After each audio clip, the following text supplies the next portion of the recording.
Yeah. I'll react if I had to. Put some things in the past too, and don't let them distract you, but react if you have to. Yeah. I'll react if I had to. Put some things in the past too, and don't let them distract you, but react if you have to. Yeah. React if you have to. Yeah. Don't know the time, yeah. Just know that I'm, one of a kind, What's on your mind, What hard to find, Beautiful mind, Still in my prime, Just know that I'm here. What's up, everybody? Pondoff's Anonymous, episode 32.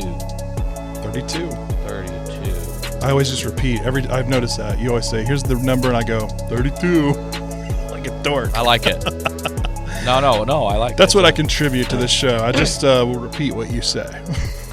It's a consistency. Yes. That's our opener, you know? Some people got this grand fucking opening where it's like, you know, it's all romanticized, and I think we still use the same music we chose. Of course. From the original. Hey, Roseanne used the same music all those years. Friends used the same music all those years. That's exactly. So we still got the opening music and the closing music. Yeah. You should, you know, the only way that we should ever change it, Jeff, is if you wanted to create a couple tunes and Anonymous tune. We'll see. I don't know. It'll probably sound like John Mayer. Hey, John Mayer gets more ass in a toilet seat. That's true. I hated him, and then you just gotta respect what he's accomplished. You know what I mean? It's like, don't hate the player, hate the game. Amen. How you doing? I'm doing great. It's weird. I was telling Britt, I'm like, man, this weekend's been awesome. And then this morning I woke up and I felt like out of nowhere, just like random anxiety. I'm like, oh, why does this happen? And that's just how it goes, right? Sometimes it's just there and you don't know why. Not the podcast, is it? Oh, no, it's not the podcast. So we always joke that every time I have like 3 good days in a row, then one day is just going to suck. Sure. But today doesn't suck by any means. So, you know. I mean, and you're here and you're not in your house, it looks like. Right, yeah. Zoom video. Yeah, I'm at the church today. So it hasn't paralyzed you. That's good news. No. It's not bad at all, actually. And that's the thing. When you learn to recognize it, then you can start to take steps to chill out. So that's sure. what I did. Have you ever, and even by accident, mixed Xanax with alcohol? I don't think so. Not to put you on the spot here. No, really, I really don't think so. Maybe by accident. I've never had I take a low dose of Xanax anyway, and I don't know if it's ever. I don't think I've ever had any side effects from doing that, at least. So I don't know. Maybe I haven't done it. It takes your drunken relaxedness to a whole new level. It's not safe at all. It's not good. Yeah. I think even throughout my fucking debauchery, I only mixed the two. I know for a fact through the funeral services for my old man. I was popping Xanax like fucking Tic Tacs, and had both, suit coat inside pockets with flasks and a bottle in my hand, one left hand, so my right hand could shake people's hands, and it got me through it. But it probably it's not advised. Not glorifying it, but yeah. And then maybe during when I would have a panic attack and I took a Xanax, there was always alcohol in my system, but it wasn't. I mean, the real problem is when people are, hey, I'm gonna go out to the bar. Oh, you got some Xanax? Let me have some. And then you mix the two, and you don't give a fuck about the dose, and the next thing you know, you're in fucking La La Land, butt naked in a cornfield getting fucked by a goat. So Not that. Not that ever happened Anyway. to you. No, it's weird, right? This is like a weird thing to try to balance on this podcast because we're talking about addiction and we talk about anxiety and depression, and sometimes the anxiety medication you can become dependent on it, and then it leads to other things, right? So, Oh yeah. it's No, a hard thing to balance. It's a good point because the Xanax benzos, right, Yeah, are highly addictive, and it's a whole just using terminology that I come up with. There's like a whole fucking wing of rehabs that are strictly for benzo addictions. It's so you go to rehab for that. I know people that have had to do that, and I've heard that they don't let. I've heard this, and I don't know how. And nothing's 100% right, but I mean I've heard this from a medical professional that doctors can't prescribe themselves this shit, right. but I don't think they're even other doctors prescribed them Xanax because it was getting abused or I don't know. There was a story. So it is, yeah, you're right. It's definitely take as prescribed medication. Yeah, for sure. Yeah, and that's the thing is I was also watching a documentary about people who are prescribed Xanax as their treatment where they take it every day and then it ends up blocking their body's ability to actually cope, right? And so they become Right. more dependent and then they literally lose their minds. It's a sad thing. And so that's the other thing is like I early on in this podcast I'm like, get Xanax if you need it, get Xanax, and now I'm starting to think, well, as long as you take it as needed, I think it's better. I don't know. I'm no doctor. I got, I'm definitely Yeah. don't want to give false information, but it's a scary thing. But it's also as long as you regulate yourself well and and you're capable of doing that, then it's like I think it's a good thing. No, you're right. It helps you get through. Like I always associated Xanax before, even in my early college partying days and early 20s. Never really. I had heard of Xanax. I didn't fuck with it. But when my grandfather died, I think I was 20, and he had a bad form of colon cancer that just ate him up, and I helped. I was super close with him, and I helped. I would leave school and skip classes to go down and kind of help him at the Siteman Cancer Center in St. Louis, and we were super close. But when he died, my grandma, to get through that funeral, her doctor gave her Xanax, and like any good grandson, I'd say, "Hey, let me take one of those this tough time," and it was, and I would take them just to get through that time. So basically, what I'm saying is, I associated Xanax with getting through that the intensity of a grief situation the first couple weeks. But like you said, it does help you cope through that.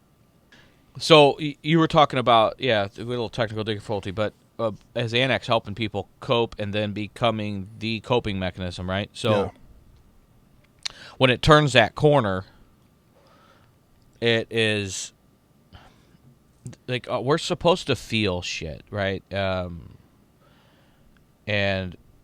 grief can be so crippling. You know, anytime I get a headache, I run to I used to an ibuprofen bottle, but I've since stopped taking ibuprofen, and now because there was some head issues I was having that was giving me these headaches, and we think I've got that under control, and I could go on and on about my fucking ibuprofen abuse. But what I'm trying to get to is that I want a quick fix, man. I had a headache, boom, pop some ibuprofen, it goes away. Yep. I'm grieving, and I want to pop a pill and it goes away. And it's fucking, maybe it's half laziness, I don't know, but with the grief stuff, it's so, for people that have gone through the real fucking crippling, like life changing grief, I've heard this in grief groups, like, are people that have experienced, for instance, the loss of a child, which is a unimaginable grief, and one that I hope I never have to experience. God fucking please. But for people that I know, and I'm thinking of one person in particular, she, it's an everyday life with the grief that doesn't go away, and there's good and bad, but she's transformed lives with sharing her grief journey, and her child's loss has transformed, and I would say has saved some lives. It's probably not a fucking secret who I'm talking about. Right. Ollie's mom, and she's never. I mean, there are, and I don't want to talk too much about her, but without her, one day she'll come on. She said she will. I promise. Good, That'll be a good. fun podcast. But you're supposed to feel that, and it's a price of love, right? But our body's supposed to feel these emotions. That's why we have them. And as much as it sucks, you got to feel the bad ones too. And if you just go for the quick fix and pop Xanax every time next thing you know, you're not taking Xanax for a fucking tragedy you just experienced. You're taking Xanax because, the fucking Blues lost a exhibition fucking game to Vegas the other night, and then that's Right. a little it becomes a problem. Like, now if the Blues lose in the playoffs that actually fucking count starting next week, no, I'm kidding. I'm not advocating for you to go snort some fucking peaches Yeah. or some ladders, whatever the fuck the street terms are for them now. Man, Jeff, we jumped right into it today. We did, yeah. I don't know what you were planning on talking about today, but there we went. Well, no, I appreciate it. I usually, if there's a format, which we don't have because we don't. I've learned this from guys I look up to that do podcasts and stuff. The ones that or do radio shows. I'm lazy, but also anti-show prep because I want to be raw. I don't know if I'm lazy. I'm busier than a fucking fuck right now, and I think I said that on the last one. But even when I wasn't, my life wasn't this crazy. Show prep sucks. Let's just fucking roll with it. Bullshit. Yeah. But we've kind of gotten into a format the last couple weeks on these Saturday morning record sessions, which I enjoy. That we bullshit, make some jokes, and then we like in the second half get into a topic. Yeah. So it's cool that we went off the cuff because that was important. And I'd like to, we always say this, but I have some people that I'd like to get on and talk more from an expert side of the benzo shit. Yeah, for sure. That's what we need. Yeah, and I know some people that probably would be willing to come on and talk about their experience with their benzo reliance, their Xanax abuse, if you want to call it, and I think that would be a good perspective. Next Saturday, we actually do have a guest that's on the books, and I'm excited about him. He's barring any types of cancellation or reschedule, which happens in this business quite often, as I'm learning. But he has opened he's a big time social. I don't know his official titles, but I'm probably underselling him. Big time social worker and therapist, and has opened his own joint in Belleville, Illinois, where they specialize in all kinds of things that we talk about on this show. And he's a very close old friend of mine. So Awesome. So yeah, he'll be fun next week. And then the guest that I've been teeing up, former athlete, he's going to come on.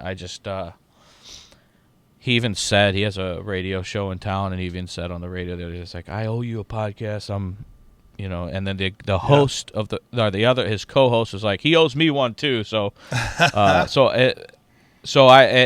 just he's busy. It's it is what it is. You know, I don't expect somebody to drop everything they're doing to come on our fucking, Yeah.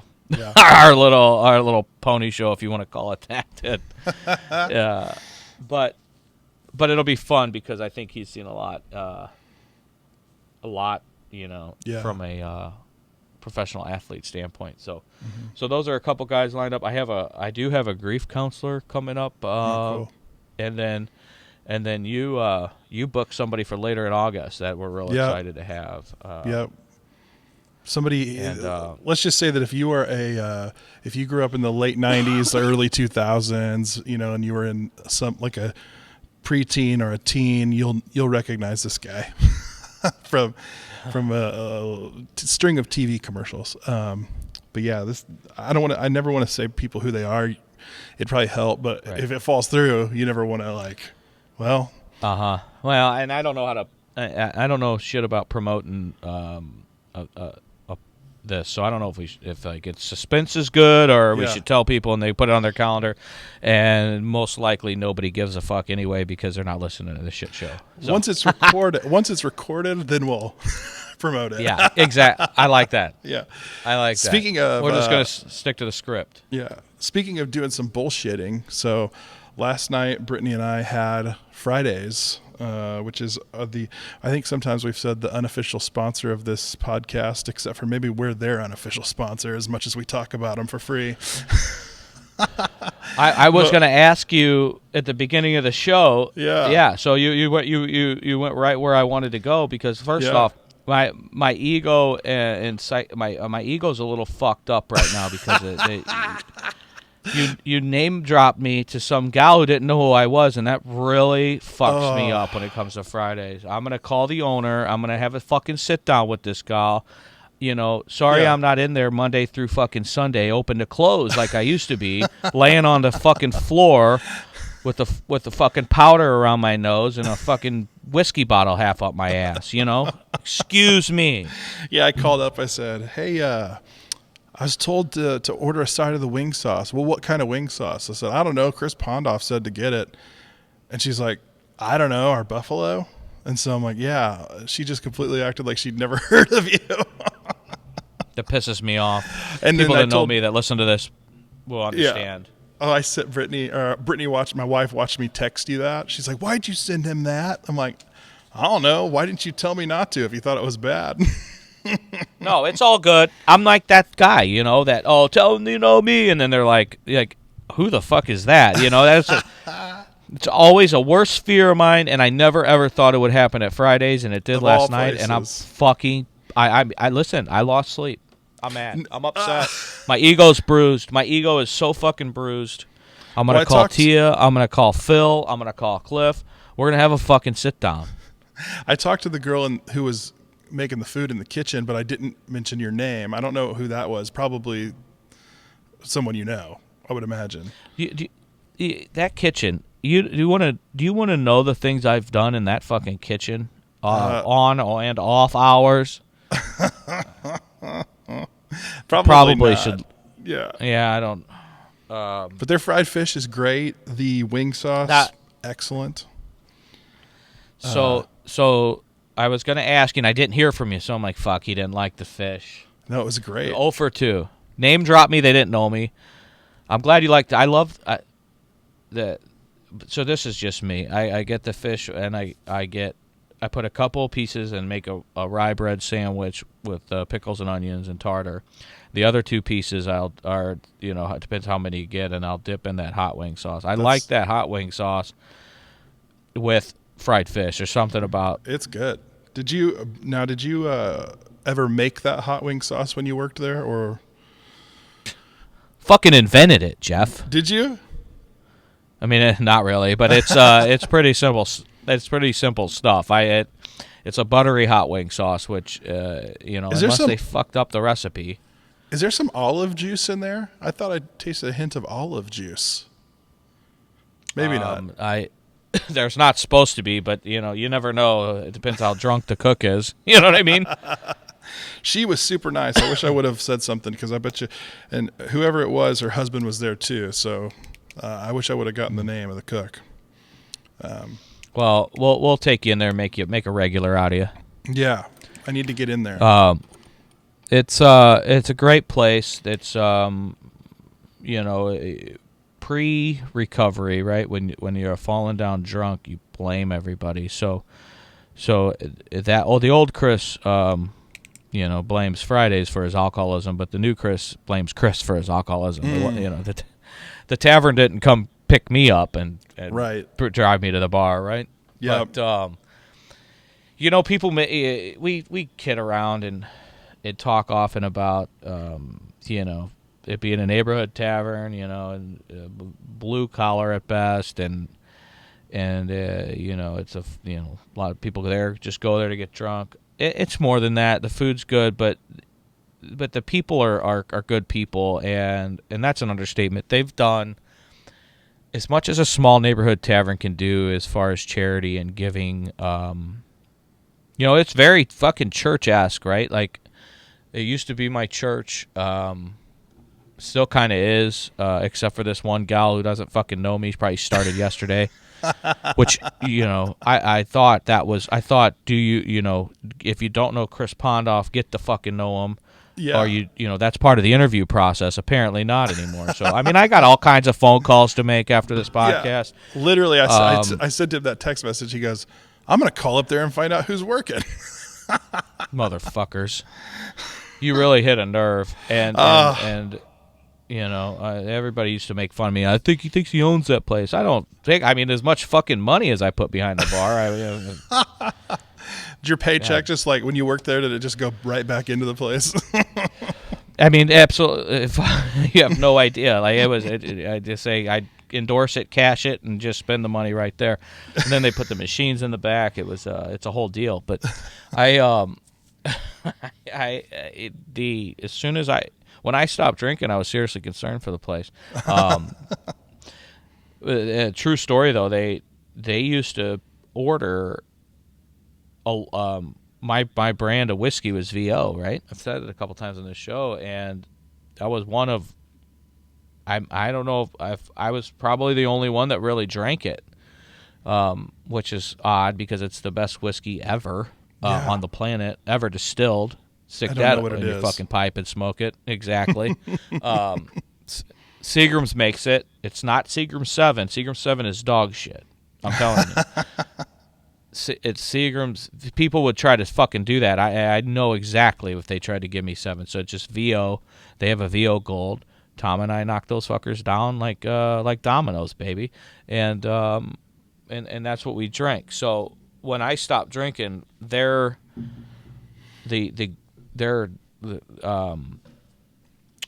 distributor was like, "Hey, you guys are missing that VO." They're like, "No, we don't order. We can't order it as much as we used to." He would think that they missed something on their order and call. No, that fucking asshole got sober. So we gotta go recruit another drunk. Yeah. That's what you said, that it's kind of like a church and the people are good there. In fact, like these microphones, if you're watching us on video, these Heil microphones, I mean, we got from a connection at Fridays, Look at Chris. Can you see me? I can see it. They're fucking hot, aren't they? They're cool. They're not. They're definitely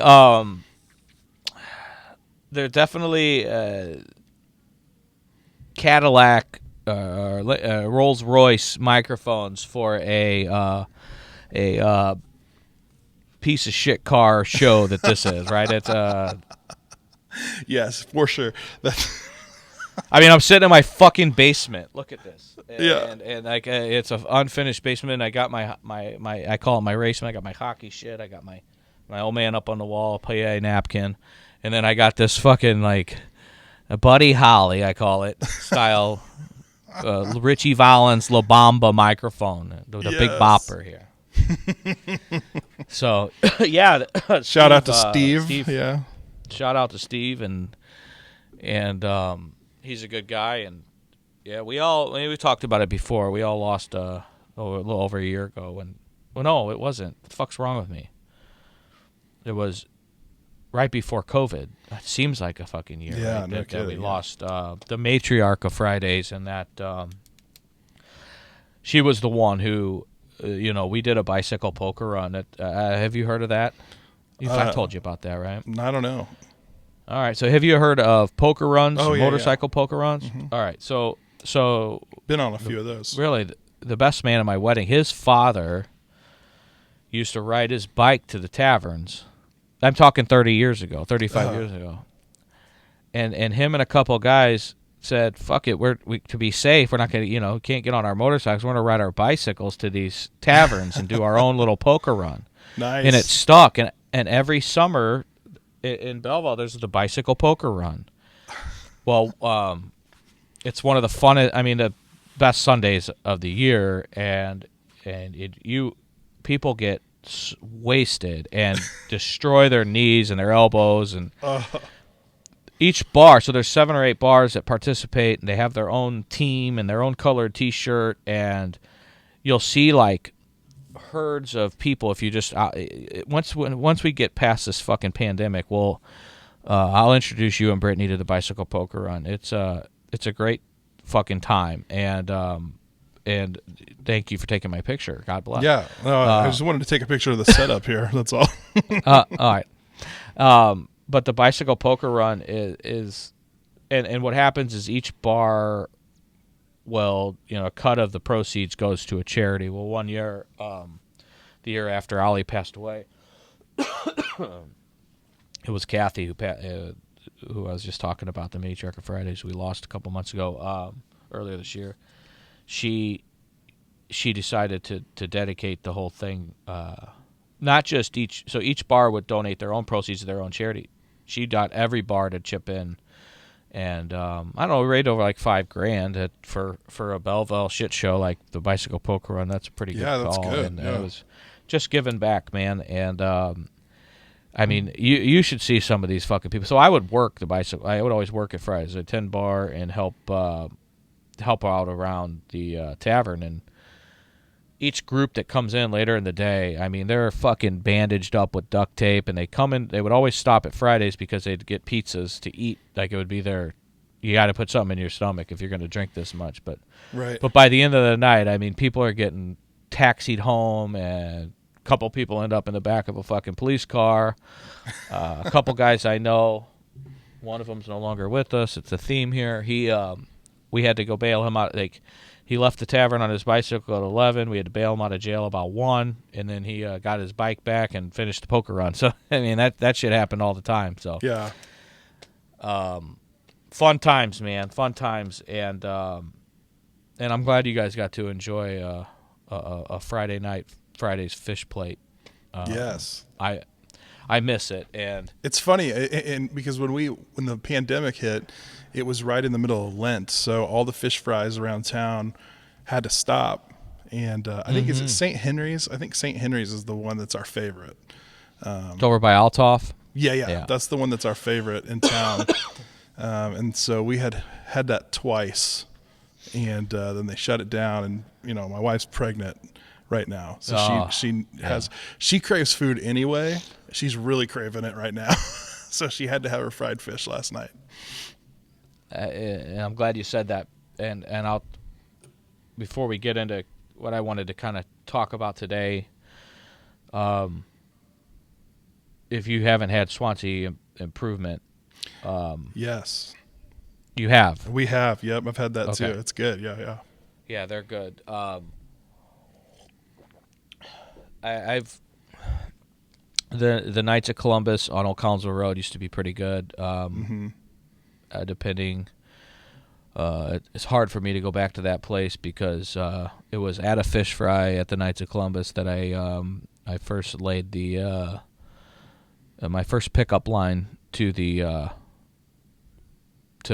my ex fiance, who was at the time bartending and waitressing at the Knights of Columbus before she jumped up to Hollywood Gentlemen's Club. But God bless her, and I just try not to go in the fucking Knights of Columbus anymore. Then anyway, to move on here, it's funny you talked about cravings, and I woke up this morning, just kind of, what should we talk about today? I don't want to get too dark. Sometimes we can get pretty dark here for a good reason, and really get down in the the pit of your stomach and get fucking emotional and all that shit. So I didn't really want to go there today.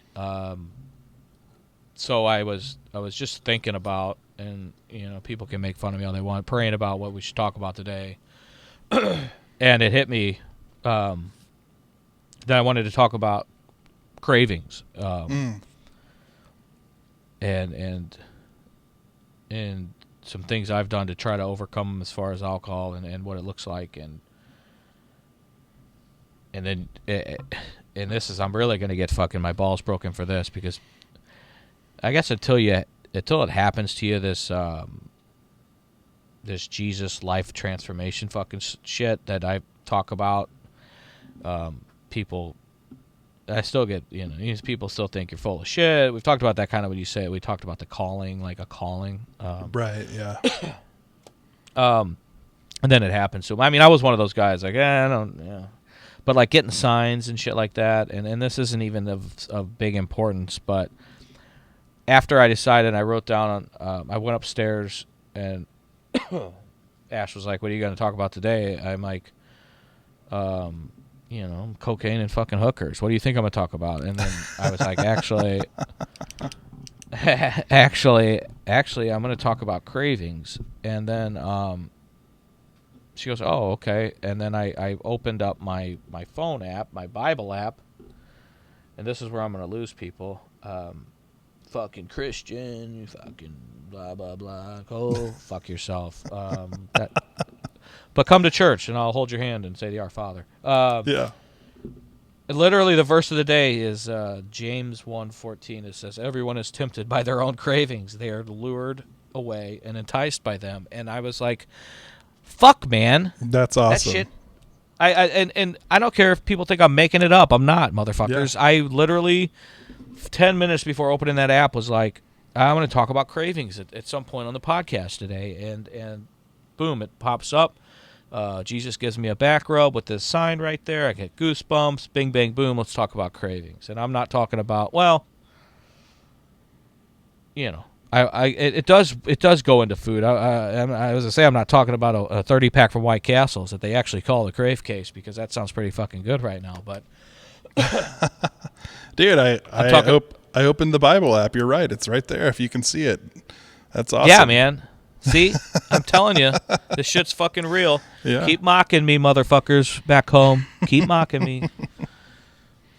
Humble your shit. Anyway, I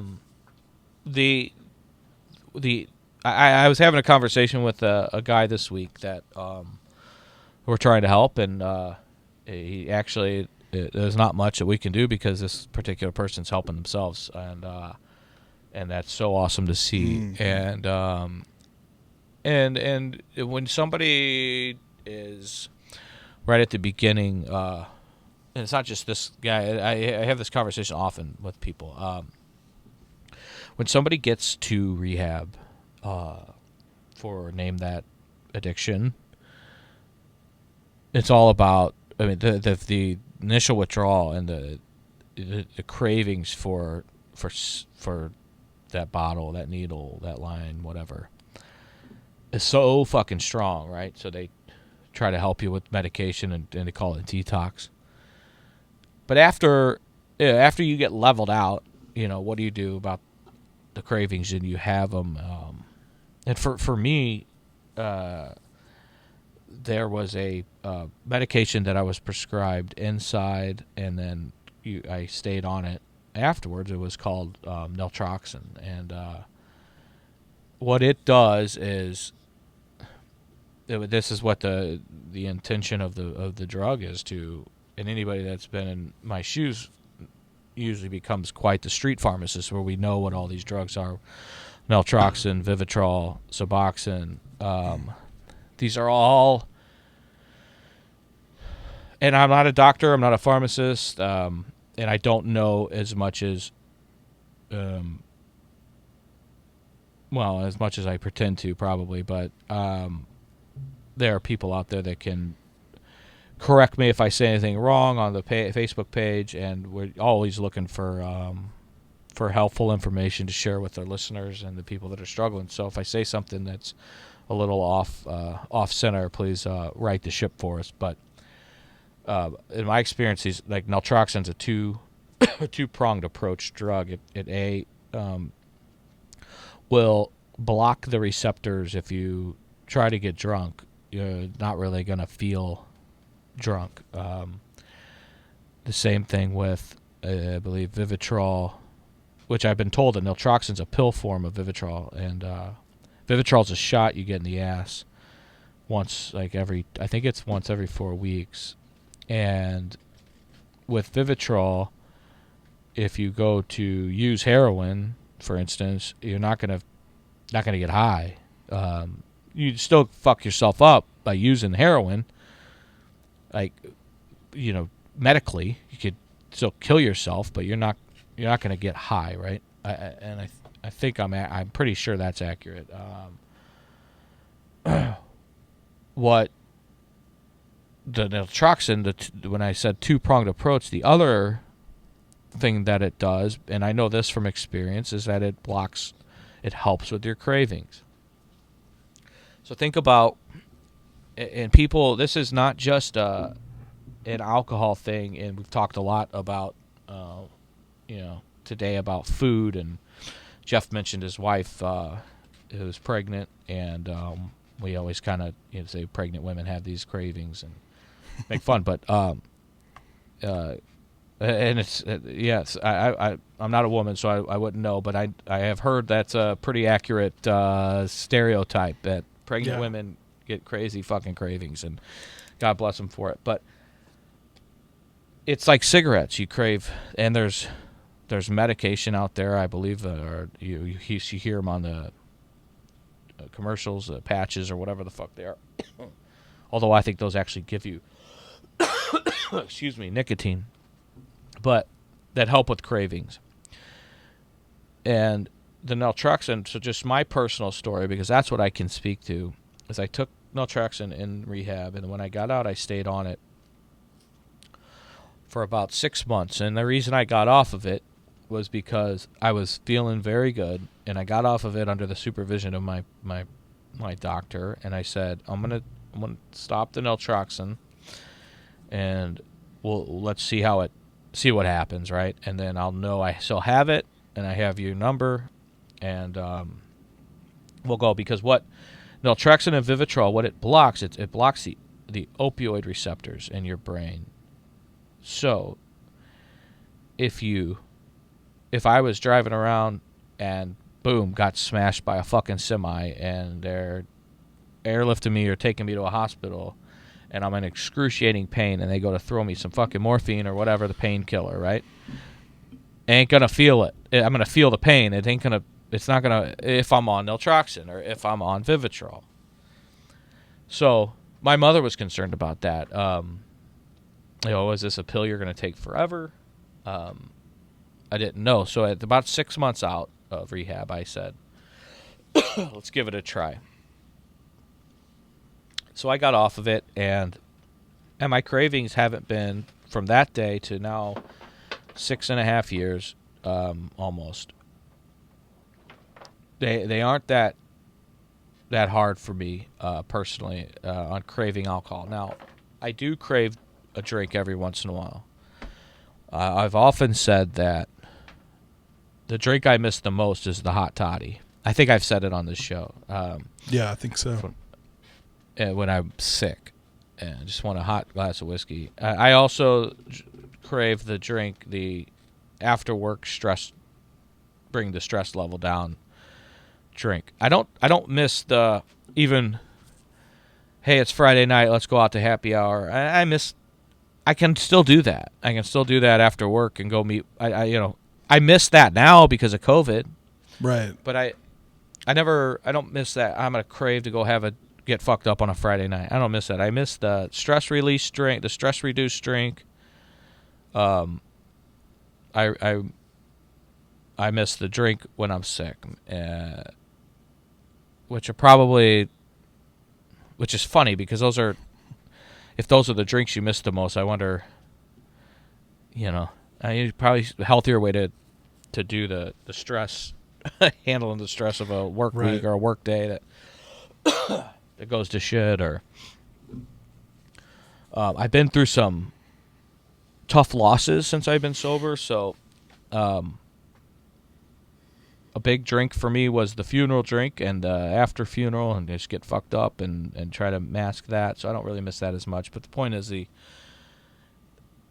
every once in a while I have that, I'm not feeling good, or I have that hard day at work, and I think about a glass of whiskey, my mouth will water. So I still crave it, but it's literally a 1 to 3 second craving. And I've been able to really just think about how one glass led to double-digit glasses, and the next day I felt so bad. I couldn't stop. And I look at what I have now since I've stopped drinking, and that, I mean, literally 1 to 3 seconds, my mouth dries up, and it's all good. What I'm struggling with fucking now is craving goddamn ice cream, man. I should say, sorry for saying goddamn. See that movie Major League? He's like, you can't say goddamn on the air. He goes, oh, who cares? Nobody's listening anyway. I mean, that was that you that works said here. That?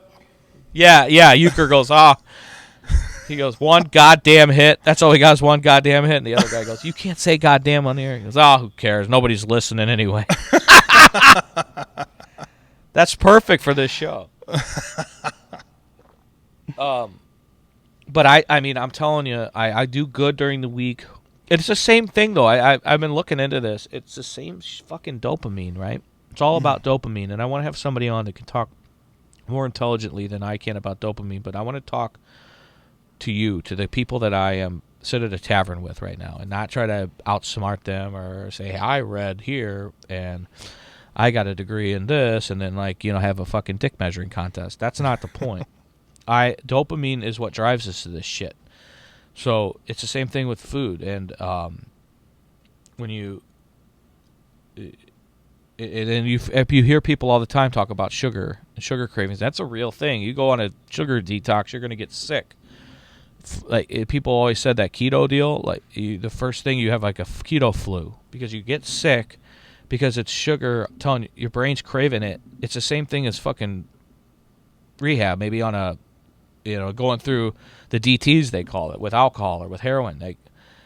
And the thing about alcohol, if you don't do it under medical supervision, you can die. We've talked about that. It can be fatal. Yeah. With heroin, you just get, it's the, have you seen these guys go through this heroin withdrawal and how sick they get? It's literally, have you seen the movie Outbreak? Where they got people have the fucking Motaba virus, man, and it's what it looks like. These people just are shaking and puking and fucking shitting, and it's bad news going through that withdrawal. Sugar does it too, man, and I've been struggling with the craving. I put the fucking weight back on. People make fun of me. Go fuck yourself, but still, I've noticed it. And it's the same cycle that I had on a. Listen, I'm not bitching. I'd rather have a little problem with the fucking ice cream and peanut butter than, fucking shooting up, right? Right. But it's got me thinking about what to do as far, and whoever comes out with the pill that can block you from wanting to eat bad shit and make everybody skinny. Somebody is gonna find me that pill. They will, right? And the person that comes up with that will dethrone Bill Gates or this Bezos Amazon motherfucker as richest man on the planet. You know what I mean? So maybe you and I should start getting to work on that. I need to find some laboratory. And everybody used to say that doing a bunch of coke will make you lose weight. Well, I know a couple of us that didn't work fucking for. Let me tell you that right now. Did you ever hear that Artie Lang joke about, being a Coke addict? He's like, what are you putting that on, cheeseburgers? Yeah, what? Wait, say that again. What'd he say? The Artie Lang joke, somebody said, you're a Coke addict? Look at you, you're fat. They're like, what have you been putting that on, cheeseburgers? That's exactly. Of course, he's a comedian and can tell it better, but it's all good. Yeah, well, it's no, he's right. That's God bless him, and that is he's always been a guy that would be I'm not. There's a 1% chance that, or less than a 1% chance that we'll ever have Katie Holmes on this podcast too. Yeah. And I bring her up because we're just rounded the corner of season 5 and we started season 6 on our Dawson's Creek binge watch. Yes. But I would say there's maybe a 2.5 to 5%. 5 might be high. 2.5 to 3% chance that we could get Artie Lang on. Yeah. A, because of the nature of the podcast, but B, there is a like 6 degrees of Kevin Bacon that is still far fetched. But if Katie Holmes is a 0.0001%, Artie's at like a 2.5%. Nice. So that's not bad, right? No. And if anybody out there knows Katie Holmes, please hook us up. Yeah, God. I mean, Joey. I got to be careful. Here because Ashley does listen from time to time, and I don't want to get inappropriate. And I don't say that very often. Like, I don't want to get inappropriate, but when it comes to Katie Holmes, she has my heart, my whole heart. And I got it. All right. Anyway, what were we talking about? Cravings. Yeah. Cravings. So, seriously, there's also a drug called Antabuse, and it's a medication that, if it's the one that people have heard of, if you come within a sniff of alcohol, you're going to be violently puking. I've heard people that can't take mouthwash that are on Antabuse and it works because some people have to take it so they won't drink alcohol because they'll get so fucking violently sick, and that's a pill to help with the. I think it's more of a deterrent. Now I don't know medically if it stops cravings or not, but from what I know about naltrexone, which is the pill form which you take daily, where Vivitrol is a shot once a month, they're the same compound, and they A, block cravings, and they B, won't let you get fucked up. They won't let you get that feeling, that dopamine, that dopamine fucking nut, if you will. You won't get to, you're not going to finish, if you know what I mean. Yes. So, see, that wasn't inappropriate, but Not talking at about all. Katie Holmes is going to be inappropriate.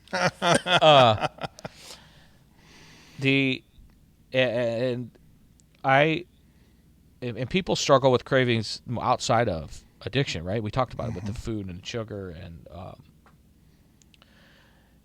and coming up with a game plan to because that's what I'm literally telling myself right now. Like, you beat alcohol, you don't have to have this triple scoop from Oberweis, which is good fucking shit.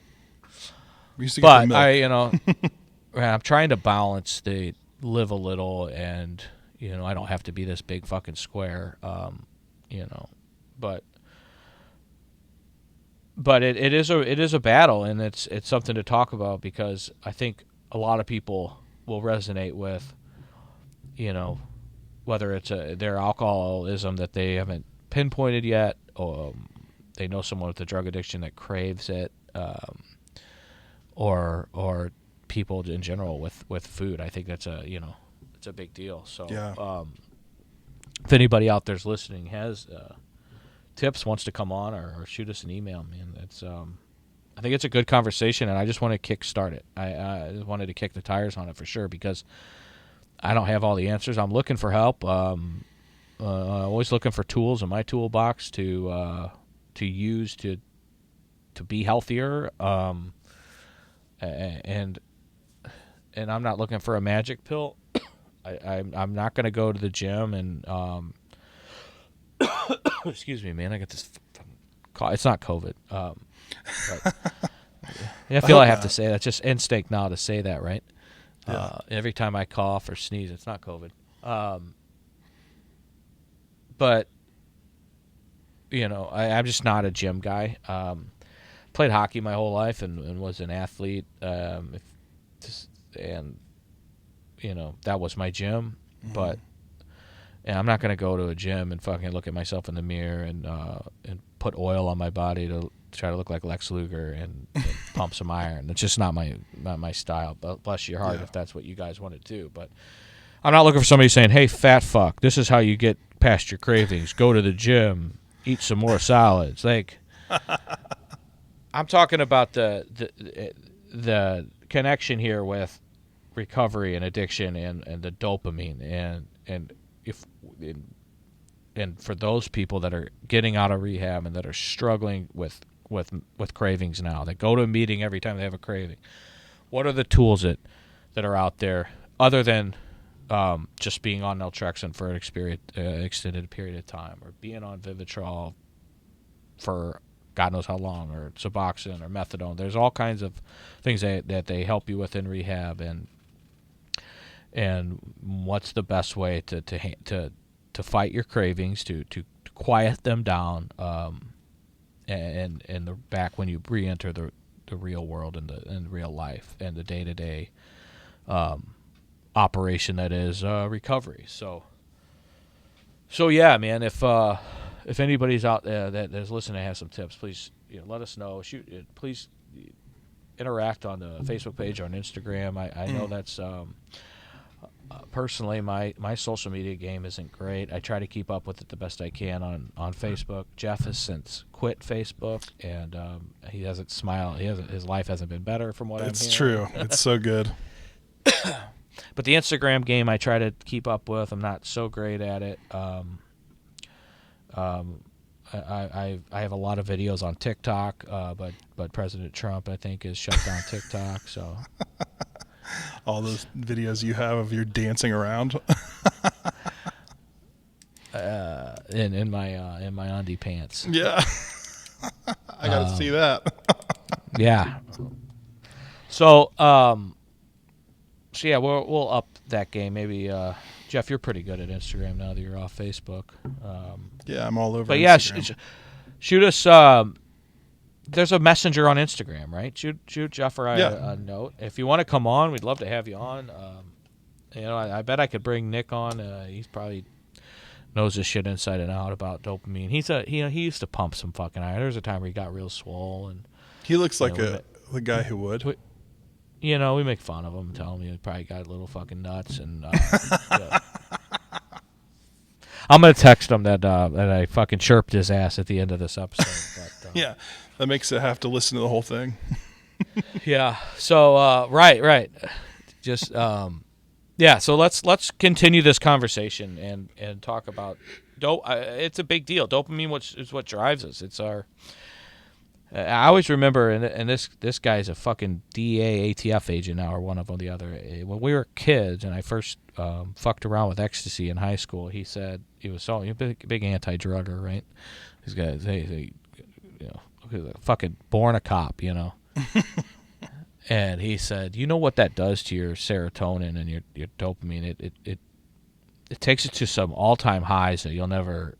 It's not supposed to go that fucking high, and when it does, there's one way to come, and it's down hard, crashing hard.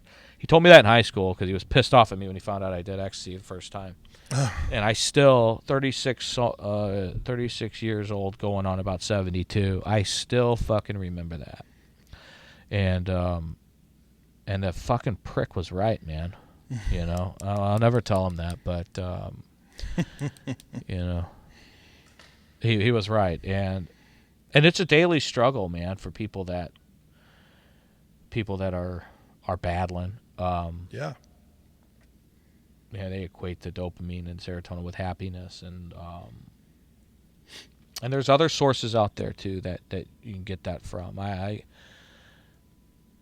I get it now in healthy places. And if I got to eat a little ice cream and peanut butter to keep me on the right path, I think I'll live. But Yeah.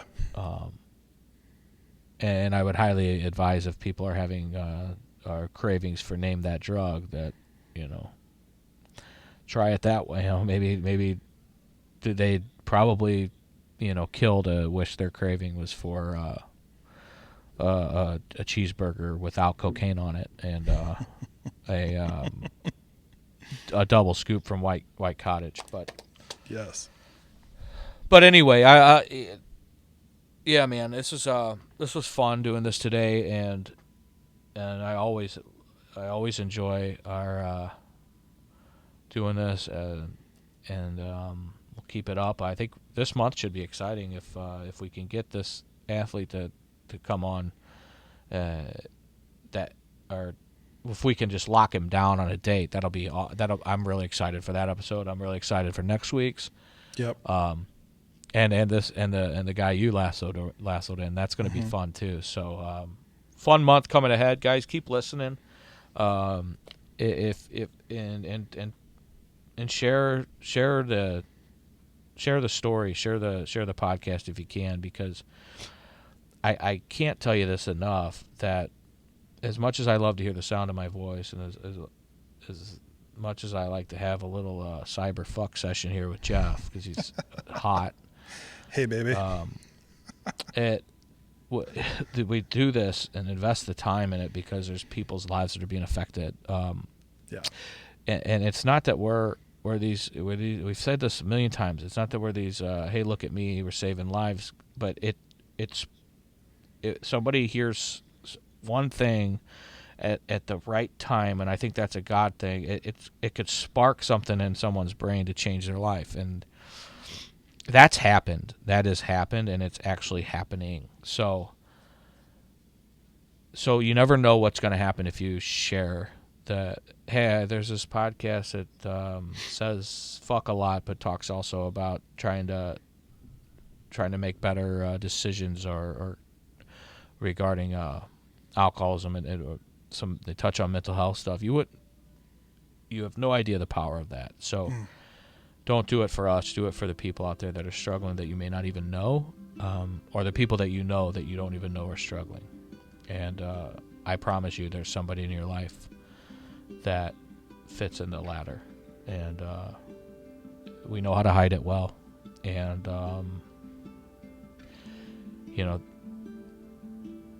don't overlook that. So we'll see you guys next week. Jeff, thanks again. And yes, sir. And as always, boys and girls, let us pray. Amen.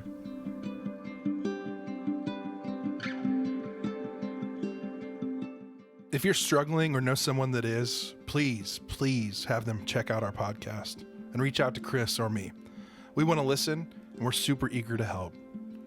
Pondoff's Anonymous is Chris Pondoff and produced by me, Jeff Allen. Our music is Anti-Hero by McCall and Gentle Waters by Wild Wonder. For more information, visit pondoffsanonymous.com. Find us on Facebook and Instagram.